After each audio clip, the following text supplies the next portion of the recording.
Hi friends, एक और company का बिजनेस एनालिसिस साथ ही साथ उसका रिजल्ट भी डिस्कस करेंगे। एक्चुअल में ये कंपनी जो है इसको मैं पिछले क्वार्टर ही डिस्कस करना चाहता था, बट मिस आउट हो गया। पिछले क्वार्टर में मैं इसको डिस्कस नहीं कर पाया हूँ। थोड़ा सा वीडियो लंबा होगा क्योंकि मैं बिजनेस मॉडल के साथ साथ इस क्वार्टर के रिजल्ट को भी एक्सप्लेन करूँगा। स्टॉक प्राइस के लिहाज से नहीं बात करेंगे क्योंकि कोई कारण नहीं दिख रहा मुझे स्टॉक प्राइस पे बात करने का, क्योंकि स्टॉक प्राइस काफ़ी डिवैल्यूड हो रखा है इस समय करेंटली। क्या कारण है, कोई ख़ास वजह तो मैं देख नहीं रहा हूँ इसमें।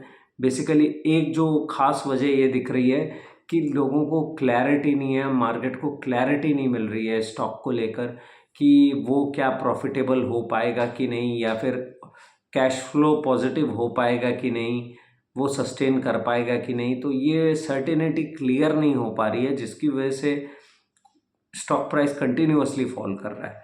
तो मैं इसको ऐसे ही देखता हूँ। कंपनी का नाम है जैगल प्रीपेड ओशन सर्विसेज। इसको मैं पिछले क्वार्टर भी डिस्कस करना चाहता था, लेकिन थोड़ा सा कॉम्प्लेक्स बिजनेस मॉडल है, तो इसीलिए वक्त लेकर समझाऊंगा आपको। आसान भाषा में कोशिश करूंगा कि समझा सकूं और कोई कन्फ्यूजन ना रहे कि क्या कंपनी करती है। बेसिकली स्टॉक प्राइस काफ़ी डिप्लीट हो रहा है, काफ़ी नीचे जा चुका है, और लेकिन बिज़नेस में कहीं कोई प्रॉब्लम नहीं है जितना मैं देखकर समझा हूँ अभी तक बिज़नेस को, क्योंकि मैं कई क्वार्टर से इसको ट्रैक कर रहा हूँ। तो बिज़नेस में कोई ख़राबी नहीं होते हुए दिख रही है मुझे, लेकिन रिजल्ट्स भी अच्छे हैं। फिर भी स्टॉक प्राइस जो है वो अगेंस्ट द विंड चल रहा है, वो नीचे की तरफ जा रहा है। तो देखते हैं आगे कैसे क्या होगा। तो बहुत सरल भाषा में पहले आपको कंपनी का बिजनेस मॉडल समझा दूँ। तो Zaggle prepaid ocean service company basically करती क्या है, वो basically expense management services provide करती है। माने जो बड़े बड़े कॉरपोरेट्स हुए, वेंडर्स हुए, कंपनीज हुई, उनको बेसिकली उनके जो खर्चे हैं या उनके जो एम्प्लॉयज़ हैं उनसे रिलेटेड सारे डेटा को, खर्चों को, उनके क्लेम्स को, इन सारी चीज़ों को कंपनी अपने एक प्लेटफॉर्म के थ्रू ऑपरेट करती है।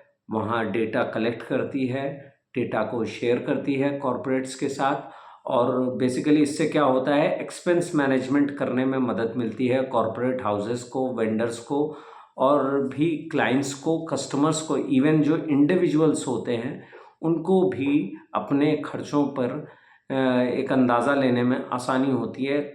ये बड़ा ही टीडियस जॉब होता है कि एक बड़ी बड़ी कंपनी में जहाँ हज़ारों लाखों कर्मचारी हैं, अलग अलग राज्यों में अलग अलग लोग काम कर रहे हैं, उनका क्या खर्चा है, उन कहाँ खर्च हो रहा है पैसा कंपनी का, इन सारी चीज़ों पे कंपनी का जोर बहुत है, क्योंकि प्रोडक्टिविटी पे लोग ध्यान देते हैं। तो प्रयास यही होता है, कंपनी को इस बात से दिक्कत नहीं होती कि पैसा खर्चा हो रहा है। कंपनी ये देखना चाहती है कि वो पैसा जो है सही प्रोडक्टिविटी पे खर्चा हो रहा है या कहीं बेजा खर्चा हो रहा है। तो इसलिए ये कंपनी जो है ये पूरा ये काम करती है। और मैंने जो रिसेंट टाइम्स में देखा कि कोई ऐसी कंपनी बची नहीं है जिसने इसके साथ एक एग्रीमेंट या कॉन्ट्रैक्ट ना कर रखा हो। Almost name the company and they have done the agreement with that. तो इस तरीके की कंपनी है जिसने सबके साथ एग्रीमेंट कर रखा है। तो पहले तो थोड़ा सा बिजनेस मॉडल को समझा दें। कंपनी का जो रेवेन्यू है वो 3 तरीके से आता है। पहला रेवेन्यू का उनका माध्यम है सॉफ्टवेयर फीस। वो बेसिकली एक सॉफ्टवेयर प्रोवाइड करते हैं जिसको वो लोग बोलते हैं SaaS, SaaS बोल के एक सॉफ्टवेयर प्रोवाइड करते हैं कंपनीज को, जिसके थ्रू क्या होता है वो अपने क्लाइंट्स को ऑनबोर्ड करते हैं। बेसिकली जो कंपनियां हैं वो अपने जो उनके एम्प्लॉयज़ हैं उनको उसमें इन्वॉल्व, उनका डेटा फीड करते हैं, और चैनल पार्टनर्स मैंने उसके थ्रू वो उनको पूरा देखते हैं कि कैसे क्या वो काम करते हैं। तो ये होता है पहला उनके इनकम का स्रोत है, सॉफ्टवेयर की फीस वो लेते हैं। प्रोग्राम्स हैं, कंपनी के अलग अलग प्रोग्राम्स हैं जिनके बारे में मैं आपको आगे डिटेल में बताऊंगा। सेव, जैगल सेव बोलकर, जैगल एक प्रोपेल बोलकर, जैगल जोयर बोलकर, इस तरीके के जैगल जीटेक्स बोलकर भी एक उनका नया प्रोग्राम आ रहा है। तो इस तरीके के जो प्रोग्राम्स हैं इनमें जो लोग इनरोल होते हैं उससे एक फ़ीस लेती है। बेसिकली इसको आप ऐसे कह सकते हैं कि एक सब्सक्रिप्शन फ़ीस का सिस्टम है, कि सब्सक्रिप्शन के लिए एक फ़ीस लेती है। और साथ ही साथ एक उनका प्रोपेल का प्लेटफॉर्म है जहाँ से भी कंपनी को रेवेन्यू आता है। तो रेवेन्यू प्रोपेल के प्लेटफॉर्म से भी आता है। अब थोड़ा सा डिटेल में समझ लेते हैं तो ये 3 तरीके की इनकम आती है कंपनी को। प्रोपेल में होता ये है कि माने वैल्यू एडेड सर्विसेज भी होती हैं, तो जिनके थ्रू इनको इनकम आती है और कंपनी कोशिश ये करती है कि इन सारी चीज़ों को माने कर सके। तो 3 तरीके की इनकम है, सॉफ्टवेयर, प्रोग्राम फीस और प्रोपेल प्लेटफॉर्म से 3 जगहों से अभी कंपनी को इनकम आती है। अब सबसे पहले मैं थोड़ा सा इनके जो हर एक पोर्शन के अंदर का जो पार्ट है उसको भी एक्सप्लेन करता हुआ चलूँ आपको। तो कंपनी का जो बेसिकली जो पहला मॉडल है कंपनी का कि जैगल सेव बोलकर। तो जैगल सेव क्या है बेसिकली, जो एम्प्लॉयज़ होती हैं उनके स्पेंड एक्सपेंसेस को कॉरपोरेट हाउसेस जो हैं वो इसको देखते हैं। बेसिकली कोई भी कंपनी है, जैसे से फॉर एग्जांपल एक कोई कंपनी है, उसके अगर 100 एम्प्लॉयज़ हैं तो उनके जो भी खर्चे हैं उनको कंपनी ट्रैक करने के लिए क्या करती है, वो फंड्स जो है वो प्रोवाइड करती है। और जैगल क्या करता है, वो बेसिकली एक कार्ड इशू करता है जिसके थ्रू सारे खर्चे होते हैं, ऑनलाइन ट्रांजैक्शंस होते हैं। तो एम्प्लॉय जो है अपने सारे खर्चे उस कार्ड के थ्रू करते हैं बेसिकली। और इनमें क्या होता है कि ये खर्चा अगर किसी ने कुछ ज़्यादा किया होता है या अपने पास से किया होता है, ये जो भी बेनिफिट उस एम्प्लॉय को मिलने वाला होता है उसका भी रीइंबर्समेंट करते हैं इसके थ्रू।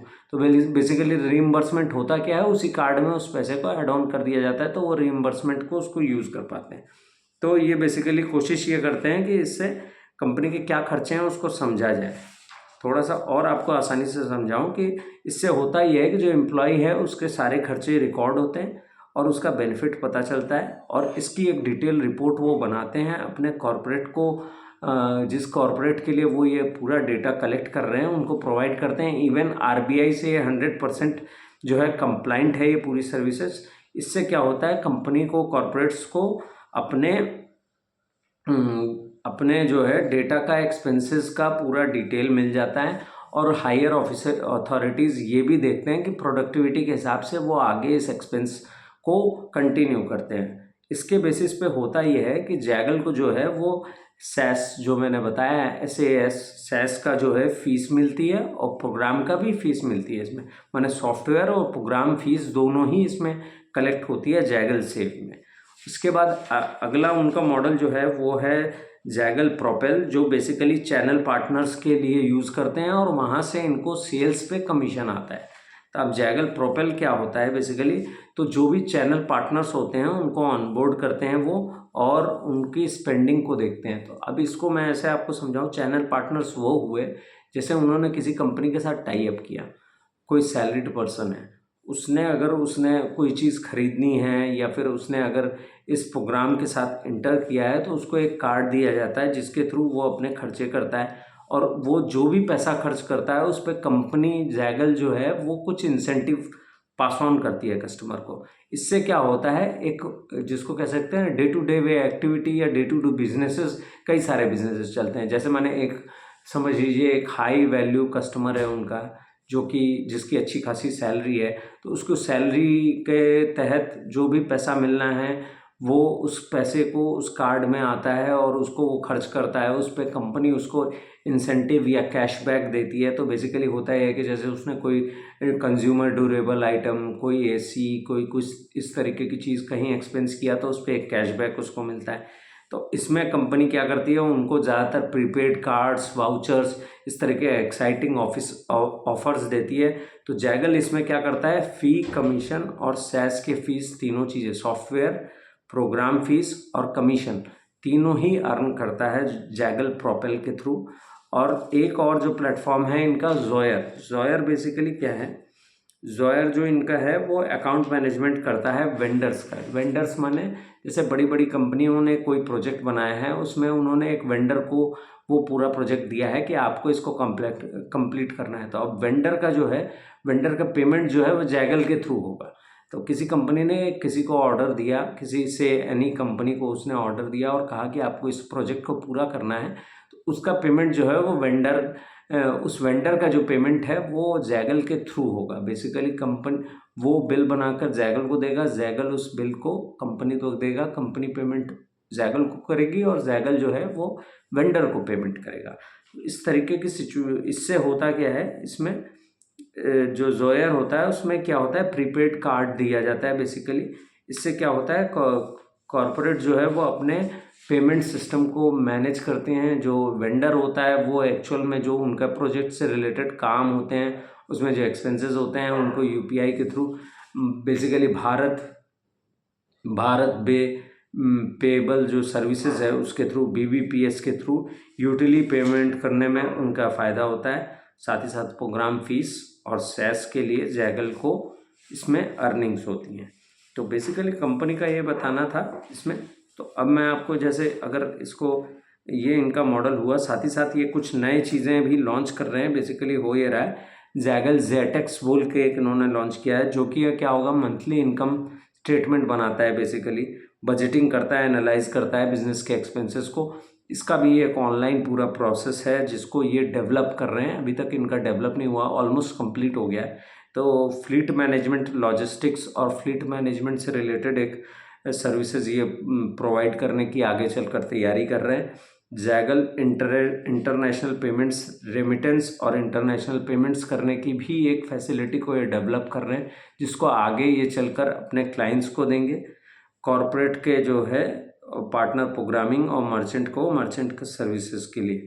तो बेसिकली अगर इस तरीके से अगर समझाया जाए आपको, तो होता ये है, इसमें कंपनी का जो अर्निंग का फिगर है उसको मैं समझाने के पहले मैं आपको बता दूं, इनके पास करीब करीब 373.7 मिलियन कस्टमर्स हैं, जिनमें से 3.7 जो है इनके यूज़र्स हैं बेसिकली, जो कि इनको सर्विसेज प्रोवाइड करते हैं। कंपनी जो है वो सबसे बड़ी कार्ड प्रोवाइडिंग कंपनी है। 50 मिलियन कार्ड अब तक वो इशू कर चुकी है। इस कंपनी के टाई अप करीब 19 बैंक से है।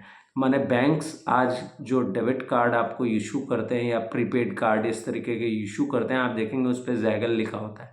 तो यस बैंक, सूर्योदय small finance bank, AU small finance bank, HDFC, federal bank और जितने भी आप कहें, तो मैं बहुत सारे बैंकों के नाम गिनवा दूं, इनके सबके साथ जैगल का टाई अप हो चुका है।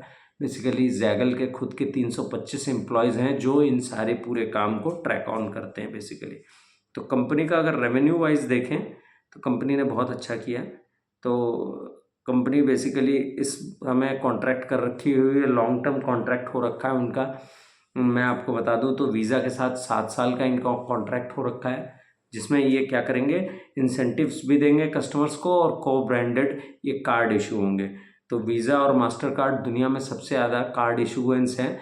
अभी इनका ये जो बिज़नेस का पार्टनरशिप है, इसको मैं ऐसे कहूँगा कि ये सिर्फ इंडिया में है। अभी मैं इंटरनेशनल बात नहीं कर रहा हूँ। वीज़ा और मास्टर कार्ड आपको पता ही है, दुनिया में सबसे बड़ी कंपनियाँ हैं जो कार्ड बना कर देती हैं। तो इंडिया में मास्टर कार्ड और वीज़ा ने जैगल के साथ 7 साल और 5 साल का एग्रीमेंट ऑलरेडी कर रखा है। यूरोनेट बोल के एक कंपनी है, उसने भी अपने को ब्रांडेड प्रीपेड सर्विसेज के लिए कार्ड दे रखे हैं। जियो फाइनेंशियल सर्विसेज ने भी 1 साल का इनके साथ जियो क्रेडिट का एक एग्रीमेंट कर रखा है। तो ये एक बहुत बड़ा ऑनबोर्डिंग हुई है जो कि ये कर रहे हैं।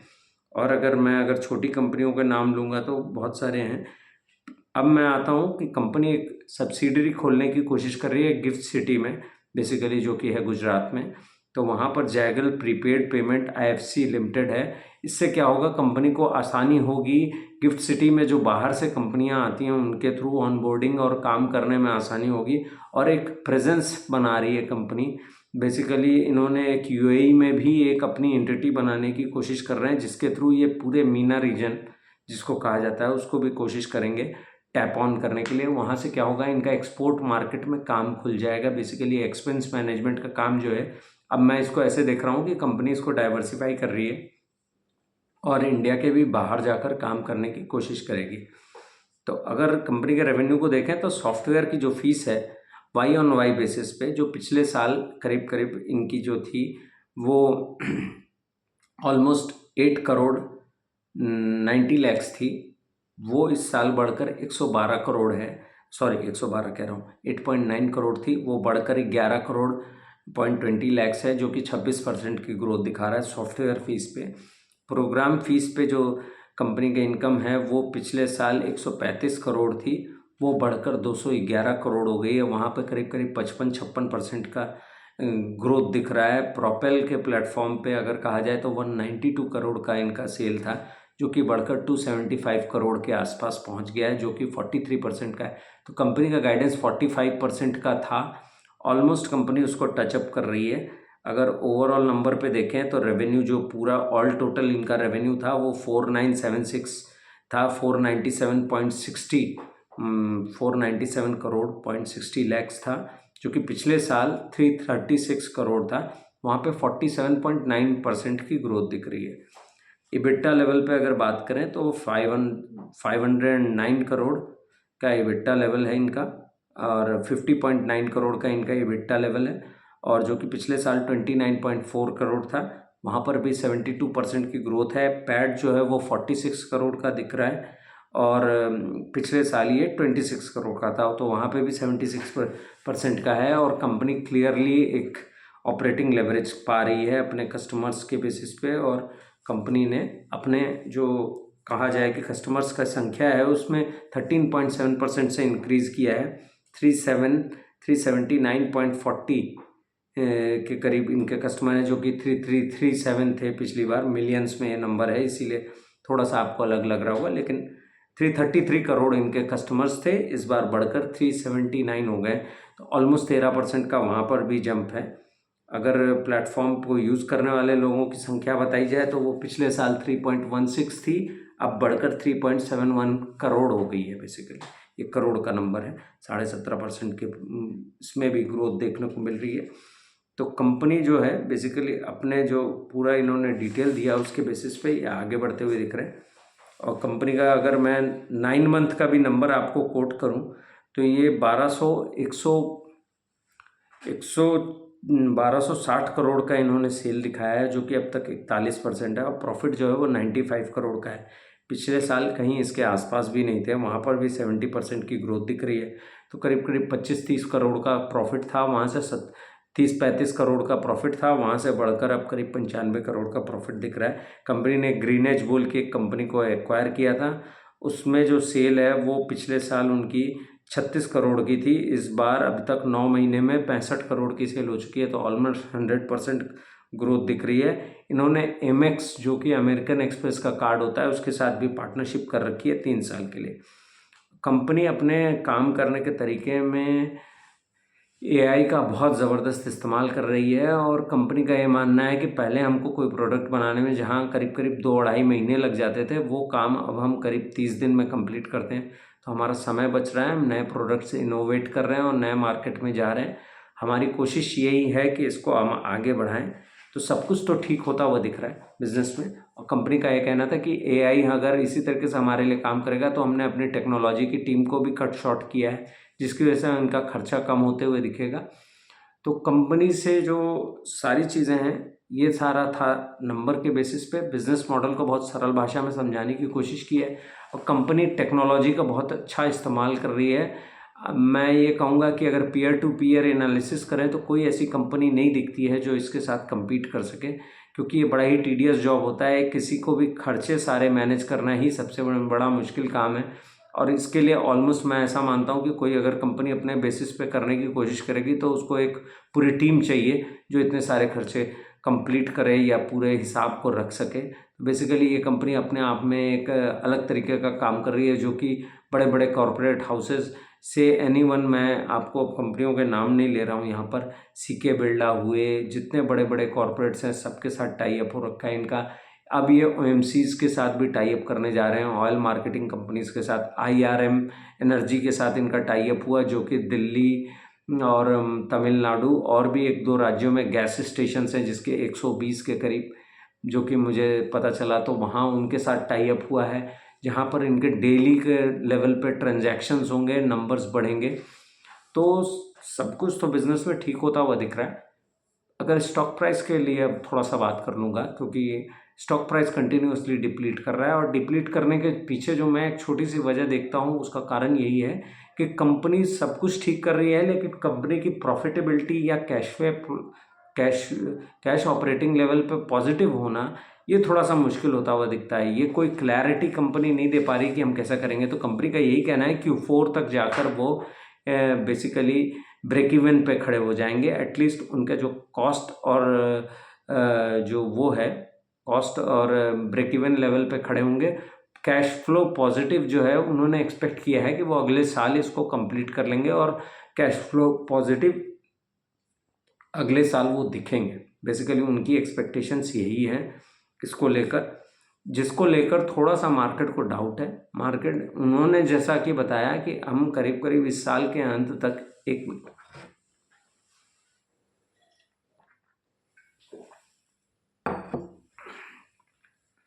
तो बेसिकली कंपनी की ये कोशिश है कि इस साल के अंत तक हम 1800 करोड़ का सेल एक्सपेक्ट कर रहे हैं। अगर 3 साल पहले के नंबर पे जाएं तो 371 करोड़ का सेल था कंपनी का। तो 3 साल में 371 करोड़ की सेल से कंपनी आज 1800 पे है। कंपनी का टारगेट है अगले 3 से 5 सालों में ये कोशिश कर रहे हैं 8500 करोड़ की सेल खड़ी करने की। तो यहाँ से आप देखते हैं कि हेडरूम कितना है, कितना सेल बढ़ने की। 1 बिलियन डॉलर का सेल क्रिएट करने की कोशिश है, तो वो करीब करीब 8500 करोड़ होता है। कंपनी इस साल के अंत तक 1800 करेगी। तो यहाँ से अगर मैं देख रहा हूँ तो 25 से 30%, 35%, तो मिनिमम 35% की ग्रोथ आती हुई दिख रही है। इनके जितने क्लाइंट्स हैं और जितने नंबर्स हैं, जैसे जैसे ये इन नंबर्स और इन क्लाइंट्स को अपने बिजनेस मॉडल के अंदर इंक्लूड करते जाएंगे तो number of transacting value and number of transactions और साथ ही साथ कमीशंस एंड जो सैस का फीस और प्रोग्राम फीसेस हैं वो बढ़ती जाएंगी। और ये आसान काम नहीं होता मैनेजमेंट करना कि एक्सपेंस को, तो ज़्यादातर कॉरपोरेट्स इनके साथ काम करेंगे ऐसा उम्मीद मैं करता हूँ। हाँ, ये मार्जिन पे बहुत ज़्यादा नहीं खेल सकते, लेकिन इनका ये है रिलेटिवली जो इनको बेसिकली कुछ पैसा कमाने के लिए जो पैसा खर्च करना पड़ता है वो नंबर धीरे धीरे करके डिप्लीट कर रहा है। बेसिकली 100 रुपये कमाने के लिए जो इन कंपनी को पहले खर्चा करना पड़ता था वो करीब करीब 70-78 रुपये खर्चा करना पड़ता था, वो नंबर घटकर 67 के आसपास आ रहा है। कंपनी की ये उम्मीद है कि वो नंबर घटकर 50 के आसपास आ जाएगा, तो डेफिनेटली ये बेहतर दिखेगा, प्रॉफिटेबिलिटी ज़्यादा दिखने लगेगी। कंपनी का अभी जो मार्जिन का लेवल है वो 10% का है। 10% कंपनी प्रॉफिट कमाती है 10% का। कंपनी की एक्सपेक्टेशंस ये है कि 14 से 15% के हम इस मार्जिन को ले जाते हुए दिखेंगे अगले 3 से 4-5 सालों में। तो धीरे धीरे करके 100 बेसिस पॉइंट का हर साल में इंक्रीमेंटल होता हुआ दिखेगा नंबर्स में। तो ये पूरे गाइडेंस के तहत एक्सपेक्टेशंस कर रहे हैं कि कंपनी इस बात को भी बेहतर तरीके से, इवन कॉन कॉल में कंपनी ने इस बात को महसूस किया कि लोग उनसे ये एक्सपेक्ट कर रहे हैं कि वो प्रॉफिटेबिलिटी दिखाएं, उनकी प्रॉफिटेबिलिटी बिजनेस में हो। ग्रोथ तो दिख रही है, ग्रोथ सही है, बट प्रॉफिटेबिलिटी और ऑपरेटिंग कैश लेवल पॉजिटिव होना बहुत ज़रूरी है। और उस कैश की जो इनकम है उसको वापस बिजनेस में री इन्वेस्ट कर कर प्रॉफिटेबिलिटी और कंपाउंडिंग को कंटिन्यूड किया जाए, यही एक्सपेक्टेशंस मैनेजमेंट से रखी जा रही है। तो मैनेजमेंट ने भी यही कहा कि वो एक्सपेक्ट कर रहे हैं, जो मार्केट की एक्सपेक्टेशन है उसको वो समझ रहे हैं और वो कोशिश करेंगे कि इस चीज़ को होता हुआ वो देखें।